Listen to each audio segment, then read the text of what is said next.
correctly with the correct amount. D20 Radio, where gamers roll. www.d20radio.com.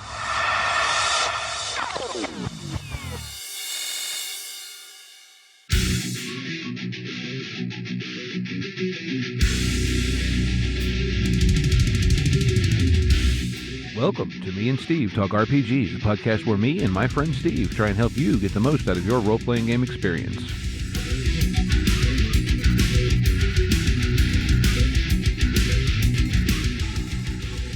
Welcome back to Me and Steve Talk RPGs. I'm here with my friend Steve. Hello! And today, we're going to talk about relaxing and playing some games. But before we get into that, we have a podcast of the week. And the podcast of the week is Genesis Archives? Yes, the Genesis Archive, which is a really cool, let's call it, well, currently they're still playing in their Unseen World, and I'm not sure if they're into their third campaign and broadcast, or they're just recording that one and they're broadcasting the second. But anyway, the Unseen World is this really cool urban fantasy, mythology-inspired campaign they've been running set in Las Vegas, which I just think is really darn cool because, well, it's Vegas, so you can throw in pretty much anything. Yeah. We talked to their GM a while back about the setting. Jonathan, he was on and talked about that. And if you listen to it and you really like it, he also has that setting published on the Genesis Foundry. So all kinds of cool stuff to go check out there. And there are a bunch of really cool people too. I mean, yeah, that setting is so cool. And then that whole podcast, man, go check out Genesis Archives. Mm-hmm. Cool stuff happening over there. Yes. So we were having a conversation a while back, and you know, I talk about it a lot recently. I've been on a lot of TikToks, and people really been getting uptight of games. And so I said to you, I have a topic for the show. And you're like, save it. And that was all the way back in the beginning of January. So here it is. When you'll be hearing this will be the end of January. And the topic is relax. It's just a game. And Mm-hmm. I think it's a topic that we all have to learn at some point. You know, sometimes you don't think about it and you're like, oh, well, you know, you get really involved and really absorbed into the rules and into the world, and you get really, really absorbed into the game. And you forget sometimes that it is a game. And I know I've done, like, not necessarily forgotten that it's a game, but gotten too involved. You know what I mean? Yeah. Well, it's I think when we were talking safety tools, the topic of bleed came up, and that's essentially what we're talking about. And it's not that it's necessarily bad, but at some point you do need to remember that when you're playing these games, it is a game. And while like, to take a half step back here, I know I can get very intense about my gaming at times, and I think it's one of those things where it's unfair of me to expect that level of engagement and dedication from everyone else, because everyone else is not wired the same way I am. Is that kind of what you're driving at here? Yeah, I think part of my thing is that, so we recently talked to Justin from Terrible Warriors, Mm-hmm. and he was talking about how Paranoia is sort of his escape game, where, maybe need a break from other games, I'm going to play some Paranoia. And I think that kind of ties into this really well. In my opinion, we all need to stop at some point and have some levity in gaming. Because in gaming, we can really delve into those very deep, dark, hard topics. And this goes hand in hand with safety tools. But I think, whether it be some levity in the world itself of the game that you're playing, or some levity in the outside world, stepping away from the game that's maybe gotten a little too heavy. Everybody's a little bit too, like, I don't want to say too invested, but you can tell when tensions are rising at a table in a bad way. Mm-hmm. You can tell when I'm getting a little snippy with you and they're getting a little snippy with me. Maybe it's time we all step away and we don't play this right now. Yeah, And no, go ahead. No, that's a yeah. I think you're right. I think sometimes, yeah, you do have to do something different. And it's hard sometimes to quantify that, but you just have to, like, get up and walk away, and maybe that's, like, maybe next session we're not playing this game, right? Mhm. Maybe our Genesis game is getting a little too heavy. I need to play something lighter, so I'm gonna throw a one-shot joke game down on the table, or I'm gonna throw, like, you know, there's a number of just different card-based RPGs that are really light and easy to play. Yeah, it could be as simple as, "Hey, folks, we're not playing whatever game, back in the before times when you could play in person. We're not playing whatever our RPG is. We're playing Munchkin today." Or any other, I mean, could be a different RPG, could be a board game. Munchkin is sort of a hybrid, my opinion, although it's been years since I played it, but Munchkin is great, man. I haven't played Munchkin in so long. I love that game. And if you wanted to, you could probably really role play out Munchkin. yeah. But yeah, so the basic idea of being just taking some time to take a break from the levity of the situation is important. It's important to back off when you need to, because I know, sometimes you can really get into topics, and it's you know, maybe you're not maybe you're not crossing a line, or you're not pushing an X card hard, or you're not doing anything like that, but you're getting into a topic where everybody at the table's starting to get very on edge, very upset, you know, or sometimes it's rules discussions. And I'm not saying rules lawyering, but I'm saying more along the lines of, you know, I don't have a firm grasp on these rules, and you do, and you're getting upset with me because you know, every time this comes up, it becomes an issue, and then we got to go to the book. Now you're getting tired of me going to the book, and it's just this building and building and building of, I'm tired of, everybody's getting irritated, everybody's getting frustrated, so it's time maybe we just take a step back, we take a step away, we play something that isn't this, that everybody can ground themselves out on. I've been getting into soap making, and with soap making comes along the idea of different scents, different perfumes, and one of the tricks that you can use to reset your palate is to smell coffee, whether it be grounds or fresh or whatever. It resets your palate. And I sort of look at playing other games as resetting your palate for gaming. Hmm. That's interesting. I never thought of it quite that way. And, what you were saying, about treading into areas where, maybe it's a touchy area. I don't think it even necessarily has to be an area that's, what do you want to say, hitting nerves for people. It could just be, a topic that there's a lot of strong opinions about. Different people, like, for whatever reason, they have a strong opinion about. It could be politics, it could be this social issue, whatever, and I guess maybe that is sort of triggering in a way, but it's, I'm not thinking of it in the context of, like it's uncomfortable for them. It's just something they're very passionate about. And like you said, you get that happening, that raises, and then sometimes you just need to, okay, we need to reset and get back to, square zero, and then, go back into things, but you need something to take it back and like you said, reset the palette. Right. And one of those things is that, and we talked about taking a break a while back. And one of the things that's important to understand is that maybe a step before you come back from that break is to actually step away from, and if you're strictly into D&D, that's fantastic. That's fine. You like that game, that's great.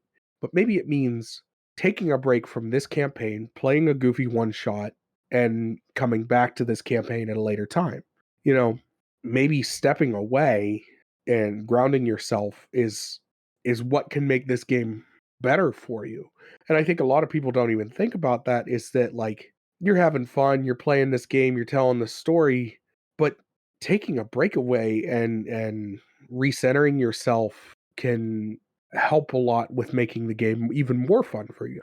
You sort of get that newness, even though it's the same game you've been playing, you get a little bit of that newness because it's like, oh, I haven't played this in a minute. Yeah, well, it's, the old saying, what is it? "Absence makes the heart grow fonder." Right. And yeah. And also being able to say to yourself, this is just a game. I think one of the things that the reason this the whole thing that prompted me for this was I was watching people talk about how nice it was to have just a bit of social interaction in a game that was mostly combat, and how refreshing it was to have this little bit of just, you know, silly fun in the middle of a very serious, deep game. We see this in everybody that does actual plays has done this at some point. There's always, whether it be Critical Role or Terrible Warriors or whoever, there's always the bit of, we're gonna have a little bit of fun even though the world is collapsing around us. Mhm. And you have to have that. I think it's necessary, and it like I said, it reminds you that it is just a game. Because like I said, it can get heavy, and not even just heavy in like traditional ways, but heavy in topics that you never thought you were going to get heavy into. Right. Well, some people take their fun very seriously. And that's fine. You take your fun very seriously, but like you also have to ground yourself and remember why you had fun with this in the first place. Mhm. Like everybody at some point has had, you know, if you're stuck around in gaming, there's a reason you like doing this. This is something that interests you. And so sometimes we can lose that forest through the trees where we're like rah rah rah rah rah rah and getting these arguments about rules and getting these arguments about, well, this wouldn't work like that, or that doesn't work like this, or the book says that. Okay. But we need to step back and we need to have fun again. Yeah, yeah, well, yeah, because I think, part of what you gotta remember is, and this goes back to, player types and all sorts of topics we've touched into this, but the chances of you finding an RPG group to play with that all share exactly your same mentality for games are, I'm gonna say, none. There's not even a slim, because the chances of you finding 3 other people that all feel exactly the same way you do, yeah, I don't think that exists. I mean, I'm on I don't know how many different gaming Discord channels, and I'm not active on all of them, but I read a lot of them a fair amount, and I'm active on a fair number. And there are people who I share opinions on certain things with on various servers, but I don't know of anybody that, what do you want to say, I share all my opinions with. You and I have very similar tastes in a lot of things, but even, certain things I'm probably a little more into kind of the gritty kind of OSRE stuff than you are, which Yeah, is I'm kind of weird because you're more the horror movie fan than I am, but that's whatever. well, I'm into more of the light narrative stuff at this point. Yeah, and it's not that either of us has a problem with the other person's interests, but, if we sit down, one of us is going to want something a little different from time to time than what the other one is gonna automatically reach for, and the more people you have around a table, the more that's gonna vary. Well, and that one of the things that is important for me is that varying is what makes gaming fun. Yes. Playing with people that aren't me, man, I hate playing with me. I I don't think I could stand to be in a room of people with my same personality traits and like all of my same interests. I'd be so bored. I'd be like, "Oh, yeah, I'm sick of hearing about Star Wars. Can we talk about something else? I know we like Star Wars, but like do we like anything else?" Or, whatever. But I just think that playing games with people that have different interests is what makes gaming fun. Yeah. Yeah, and I mean, like, yeah, to me, that's, gaming for me, it's the exercise and creativity, and if you're all on the same wavelength, there actually isn't a lot of creativity going there. You're going down a very narrow path very quickly. Yeah, there's no branching narrative when you know what the next choice is gonna be. Yeah. So, I mean, that's and so, like you're saying, take a break, and that could be, even if the way your group deals with this is by doing, like, a rotating GM thing where, you do, I don't know, 6, 8, 10, whatever sessions of one game, and then you switch GMs and you switch games, and you play something else, and you could do that, you know, again, play, however many sessions and switch again, or, you could do it any number of ways. You could just play a one shot of something and then go back to the other thing. Yeah. I there are people out there who exist who only want a GM, but most people, even if they do prefer to GM every once in a while, they do like to just be a player. Well, that's I like to I like to GM, but I like to be a player more than I like to GM, if I'm honest. Yeah. That's been sort of my drawback when before I met you and before I joined our group and all that stuff, like, it was so hard for me being a player in the area that we lived in because I didn't play online. Like, the online thing is absolutely new for me, like, COVID brought all that about. And so to be just someone who played, it was so hard to find a group that was just like, I'm just a player. Can I just be a player? No? Okay, you guys wanna play all these other things, but you want me to run it. Well, I'm gonna have to run it. That's fine. But like Cyberpunk, I wanted to play a Cyberpunk game so bad, and I didn't wanna run it, and, you know, it's whatever, but yeah, it takes players, it takes GMs, and it takes the people that are willing to do both to run the g to have fun in this game, and to Mhm. have fun in any game. Well, I think, yeah, and I it's rambled a little bit and lost myself there, sorry. no, it's our show, we can do that. Yeah, take a drink. Um, but, no, I mean, like, yeah, taking a break is different things, right?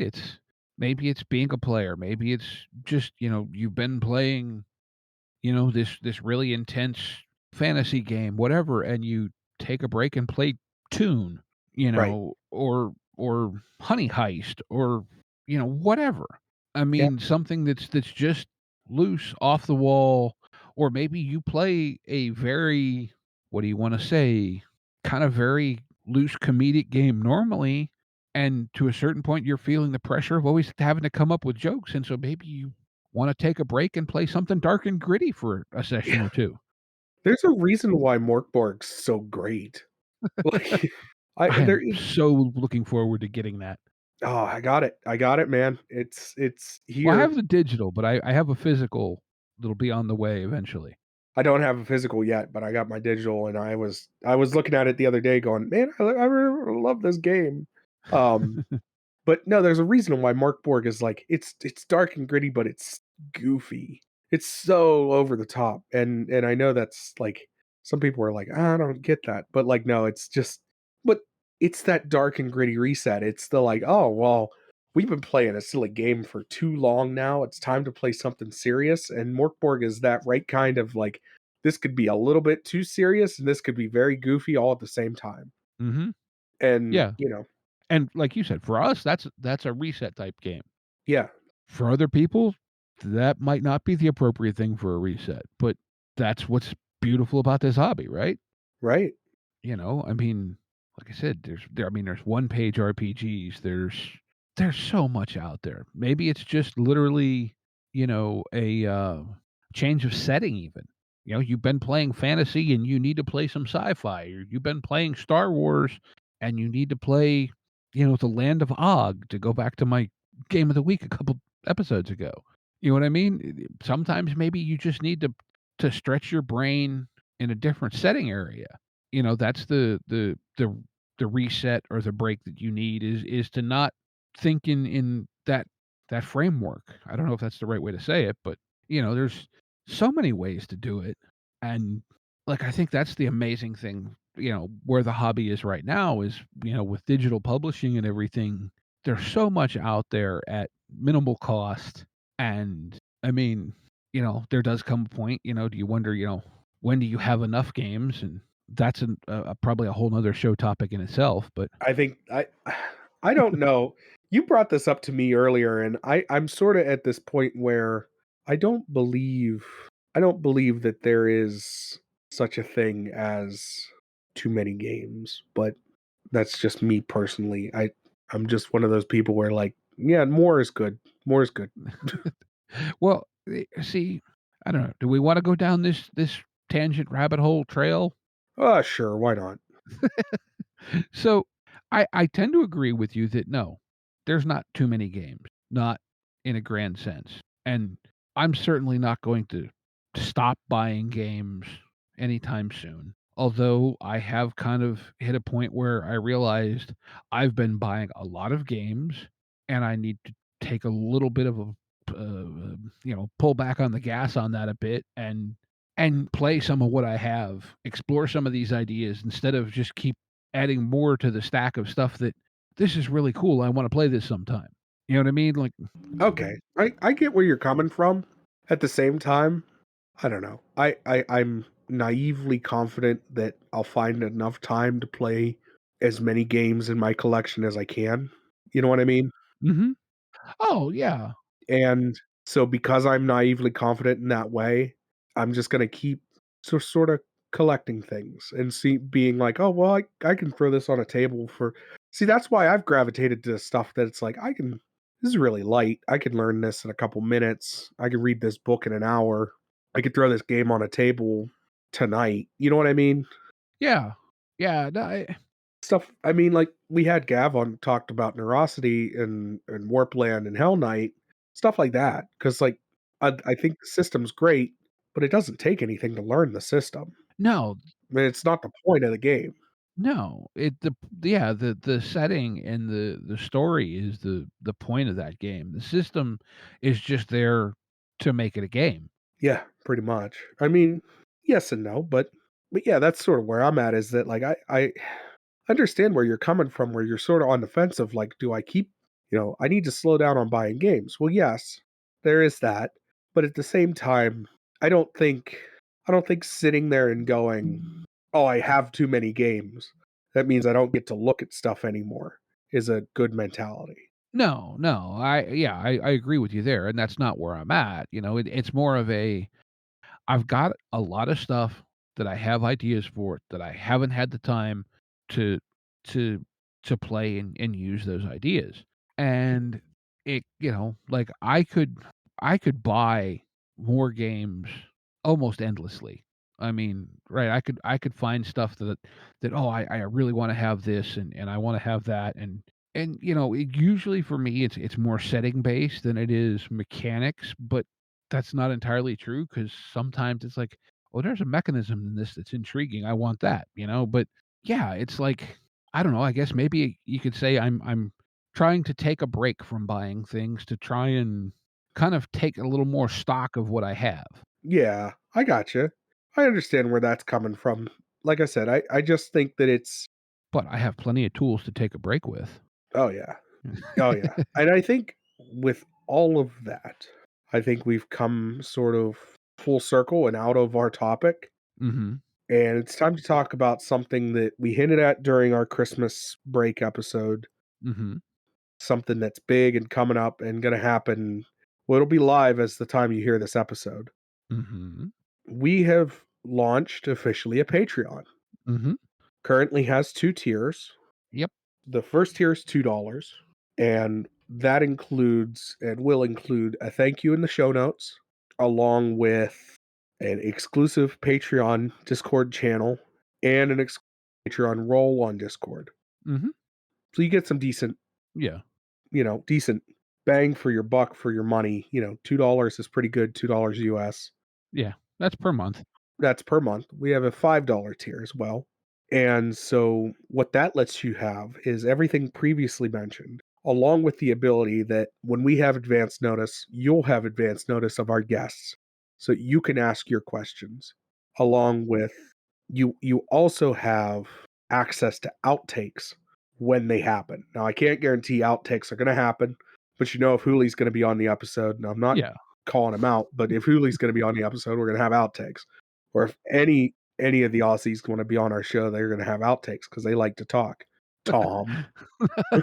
But now what and when we say this, I'm not we're not talking about the little, couple of little goof ups that I throw in the back of most every episode. No, Talking about like, like with like Steve said, with Hooley or Tom or some other times we end up with 30, hour. 40 minutes, an hour Yeah. of conversation either before or after the actual show that is just us going back and forth about sometimes it's fish, sometimes it's TV, Yeah. Sometimes it's nothing. But, like, it's entertaining. It's just, it may not be on topic. Well, that's an outtake. Right. Yeah, and so we'll release those as, like, mini episodes through the Patreon or whatever. Right, and like I said, that's when they happen, so it's not gonna be a consistent thing. But at $5, you are still getting everything previously mentioned in the $2 tier, and as mentioned, the advance notice on guests. Now, aside from there being some kind of an emergency and there being an emergency guest, we will try our best to give you advance notice. Mhm. Now, occasionally things happen where I can't be on the show or Steve can't be on the show, and we'll just bring on somebody where, well, I don't think it's ever happened that you can't be on the show, but I can't be on the show occasionally, and we'll bring on somebody to fill in. Mhm. Can't guarantee that you'll have advance notice on that person Right, because, and usually it's a friend of the show. yeah, well, like the last time we had Hooli on, we were literally sitting down to record and like, "Hey, you wanna see if Hooli wants to come talk?" Yeah, Well, we can't give you advance notice when we don't have it, but right. we'll try to, and again, this will be, Discord, a Patreon exclusive channel on our Discord, 'cause I don't really know a better way to manage it, so Yeah, yes, if you're not active on our Discord, come join us. We yeah. don't bite. We got a good group of people, and you might occasionally end up in a situation where, it's a Monday night and I might possibly maybe have COVID and have to find somebody to play and Yeah, last night we literally were, like, going, "Okay, who wants to play something? Who's online? yeah, Um, private message, private message, private message." yeah, But, I mean, that's the thing, right? We're not t taking anything that we already do and putting it behind a, "Give us money or you don't get it." That's not what yeah. we wanna do. That's not who we are, first off, and we don't wanna do that to our listeners. We would never wanna be part of that. Like, if a show did that to us, we'd both be upset. Mhm. And so we worked really hard to try and find things that we could provide to you guys and just be upfront and honest with you. It's mostly to help with us and hosting. Yeah. Like hosting costs money. It costs money every year for us to host the show. The whole goal of the Patreon is not for us to make money off of you. It's to keep the show, Cost neutral. yeah, being self-sufficient essentially. Yeah, and that being said, one of our recording options that we've leaned on really heavily thus far in the show appears to be likely to disappear Yeah. and will require us using a service that we have to pay for. Right, and then there's, and we're not gonna pass that along to you, but we're asking if you can help and you wanna help, it's there. And if you Mhm. can't, I'm not, trust me, I've been in my spots. I know what it's like to not be able to help out, and it's whatever, it's fine. Enjoy the free product. We still have the whole Discord available to you. Like Steve said, we're not taking anything away that already exists out there. It's just giving you more content for a little bit of, Yeah. And, yeah, our guests, I mean, look, if you've listened to the show, we go a little bit everywhere, it's this system, it's that system, it's this whatever, topics. I mean, I know, we're working on some guests for some game systems that we haven't talked about a lot, like Powered by the Apocalypse. We've got some figures that we may talk with that were very influential with certain things early in the history of the hobby. yeah, we got some interesting people lined up, and if you're interested in our guests and that's what you come to listen to us for is because we have these cool guests on, well, I think it's pretty neat to be able to ask a question. I don't Might be a couple other shows, but I don't know of many shows that have that as an option. Yeah, off the top of my head, I only know of, like, 2, so Yeah, and, right now, it's just the 2 tiers. Eventually, we may add, a higher tier with some could be one-shots, could be, who knows what all. It's just that right now, we're trying to go in small bites and make sure that we don't promise things we can't deliver on. right. And if we do find that, and I'll just say this upright, if we do find that the Patreon's too much to handle, then it might go away. But yeah, it's one of those things where we're just trying to take it in little bites. We're not trying to overwhelm ourselves and make sure that you get a quality product, because at the end of the day, as slapdashed as we are, we do try to produce quality product. Yes. It Yes. takes effort to sound this bad. No, but yeah, and I mean, all seriousness, yeah, we do wanna turn out a show that everyone's gonna enjoy, that you're gonna find value in, that's gonna talk about things that make you think about how you play your own games, make you go, "Hey, yeah, you know, yeah, I wanna check out that game that they mentioned," or, "That sounds really cool, I'm gonna go learn more about it," whatever. That's our whole thing, right? We're not experts, we just love gaming. Yeah, and so, like I said, as you hear this, Patreon is live. It'll be patreon.com.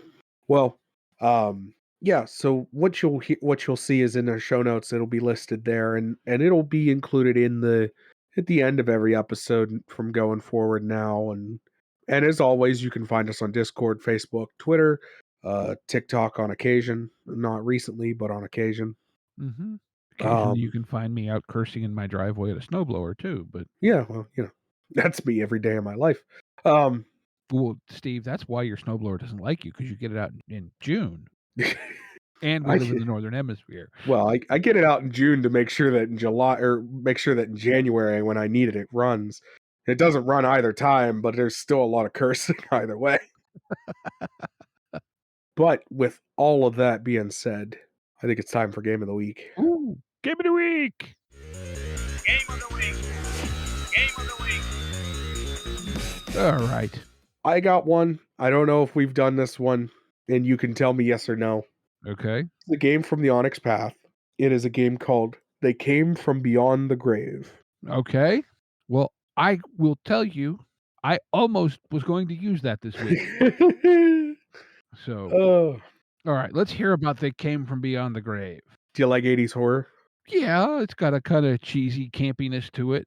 Yeah, that's what this is. This is 80s cheesy horror, and that's the best way I can pitch it to you. It's Onyx Path. So it's old school. I mean, I think the game looks like it was published in like 1984, but Actually came out this month. yeah, it's brand new. It's so cool. It's using the storyteller story path engine.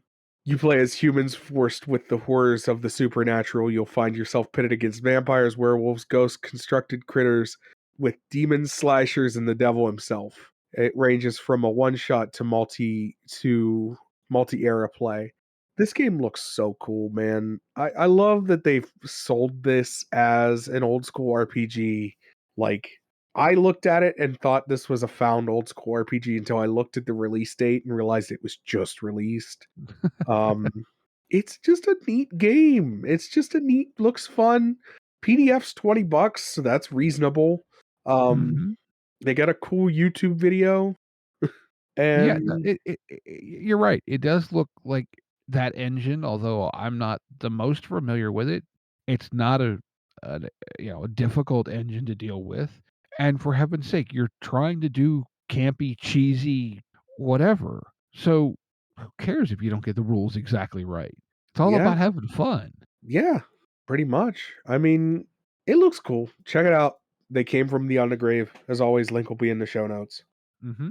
What do you got, Steve? Well, as I said, I was actually going to use They Came from Beyond the Grave.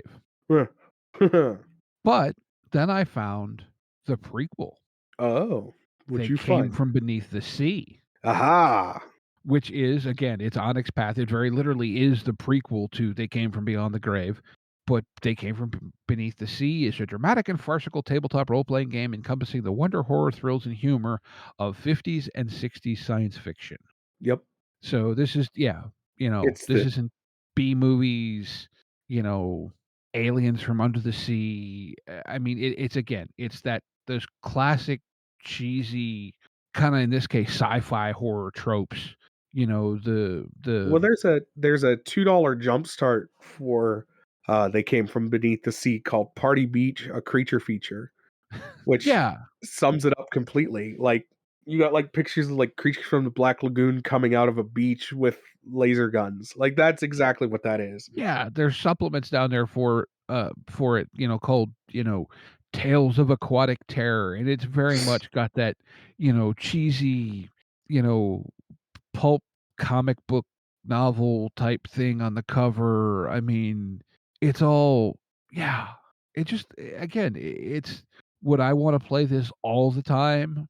No. No.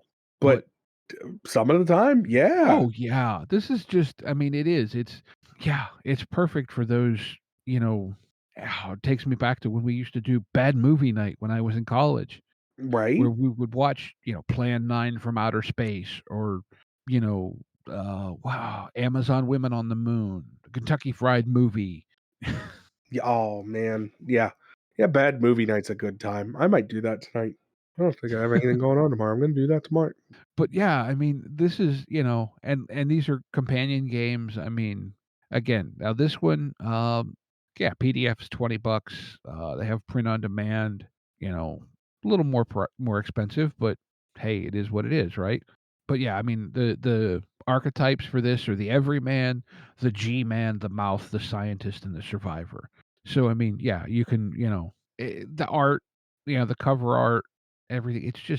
It's so clearly wears what it is on the outside of the box. Yeah. Yeah, they're It both games that wear what they are on the outside of the box. It's really cool. yeah. Very much excited, and yeah. So, yeah, there's a couple of, games that really, going back to what we were talking about at the beginning of the thing, to take a break with, you don't have to do a lot of explaining of the setting. Just go, "Yeah, it's cheesy 80s horror, 70s horror, it's 50s, Yeah, you 60s don't sci-fi." You don't we don't have to everybody sit down and we know where every town Indiana is when you're setting a horror game. Yeah. Like Yeah, you're on a cruise ship in the middle of the Pacific, like, and it's what is it? Wisconsin, but it's California in the case of, like, Halloween. Like, you got movies supposed to be set in Wisconsin, but, like, you can clearly tell it's California.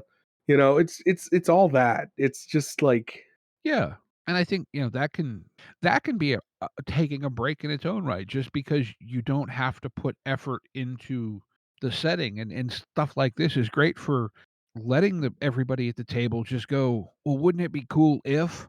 mhm. Because everyone gets you don't have to explain the tone you're going for, you know, it's so easy to buy in and then just cut loose and have fun. Yeah. But with all that being said, links as always to everything are in the show notes. Mhm. And we want to remind you to get out there and play some RPGs and be kind to one another. Yep. Take care, folks. Intro and outro music by the band 12 Noon. You can email us at meandsteverpg@gmail.com. You can find us on Twitter and RPGs. Find us on Facebook at Me and Steve RPG Podcast, on Discord at Me and Steve RPGs. And as always, all of these links are in the show notes. Thank you, and be kind to one another.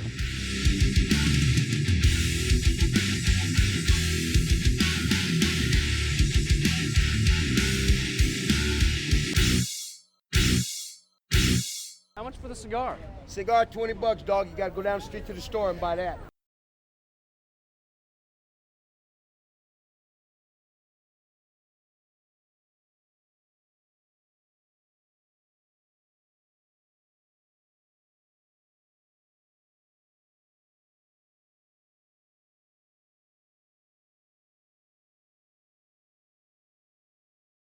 It makes me mad. Mhm. Like, you find a thing that works nice, and it works really well. And then just like, we decided that I don't want to deal with Discord anymore, so I'm just gonna make my own thing. Oh, and also I'm charging for it. Yeah. Although I did if you go on site and read the FAQ, it's freaking hilarious. Oh yeah, the FAQ has I've been reading the FAQ on her, but it's just a little irritating to me because it's like we were putting out a nice free product. Why can't we put out nice free products anymore? Whatever. I can't put too much brain energy into it because I don't know. I know people. I know for us, we're trying to get paid. So, um, she'd unplugged my headphones the other day, and I was cursing because I had to sit through the process of restart the computer and because as soon as I plugged them in, it did that on off, on, off. Delete.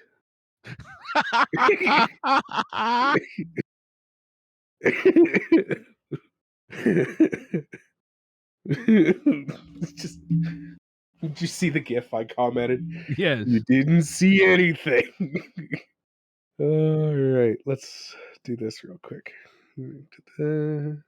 Let's do the Okay. podcast. Okay. So what the hell screens do I need to have up? This got one, that that one, up. and the other one. Yeah, exactly. All right. So everything is hot, right? Yeah. Yes. Yeah, we recorded a bunch of nothing. Which topic are we doing? The one, the Relax or enough games? relax. Don't do it. What was the name of that band from the 80s? Oh, Oh, I know the song. I can hear the song, but I can't think of who you're talking Frankie about. Goes to Hollywood. Yeah. That's the name of the band. Sorry. All right. In 3, 2, 1.